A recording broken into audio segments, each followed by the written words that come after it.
তোমরা যারা এমএ পড়ছো এবং যারা বাংলা বিষয়টি নিয়ে নেট পরীক্ষায় বসবে তাদের জন্য সাহিত্যের ইতিহাস থেকে 30টি ইম্পর্ট্যান্ট এমসিকিউ আমি তোমাদেরকে দিচ্ছি। তোমরা খাতা এবং পেন নিয়ে তাড়াতাড়ি করে এই এমসিকিউগুলো তাড়াতাড়ি লিখে নেবে। তাহলে আমি শুরু করছি। 1 নাম্বার, চর্যাপদের ভাষাকে হরপ্রসাদ শাস্ত্রী কী নাম দিয়েছিলেন? উত্তর লিখবে সন্ধ্যা ভাষা। 2 নাম্বার, শ্রীকৃষ্ণ কীর্তন কাব্যের রচয়িতা কে? উত্তর লিখবে বড়ু চণ্ডীদাস। 3 নাম্বার, মঙ্গল কাব্যের আদি কবি কে? উত্তর লিখবে বিজয় গুপ্ত। 4 নাম্বার, অমৃতাক্ষর ছন্দ বাংলায় প্রথম ব্যবহার করেন কে? উত্তর লিখবে মাইকেল মধুসূদন দত্ত। 5 নাম্বার, বর্ণ পরিচয় কার লেখা? উত্তর বিদ্যাসাগর। আনন্দমঠ উপন্যাসের পটভূমি কী ছিল? সন্ন্যাসী বিদ্রোহ।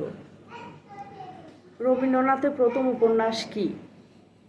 রাজর্ষি। 8 নাম্বার, তিতাস একটি নদীর নাম, এটি কার উপন্যাস? এটি হচ্ছে অদ্বৈত মল্লবর্মণ।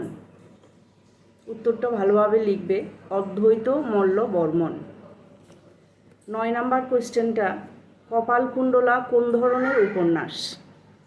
কপালকুণ্ডলা হচ্ছে রোম্যান্সের উপন্যাস।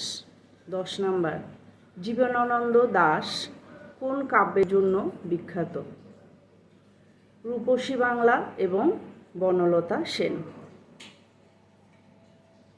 সাহিত্যতত্ত্ব এবং ছন্দ অলঙ্কার, এখান থেকে আমি তোমাদেরকে প্রশ্ন দেব, তবে তার আগে আমাকে তোমরা কমেন্ট বক্সে অবশ্যই কমেন্ট করে জানাবে তোমাদের লাগবে কি না, তবে আমি তোমাদেরকে উত্তরগুলো বলে পাঠাবো এবং প্রশ্ন সহ।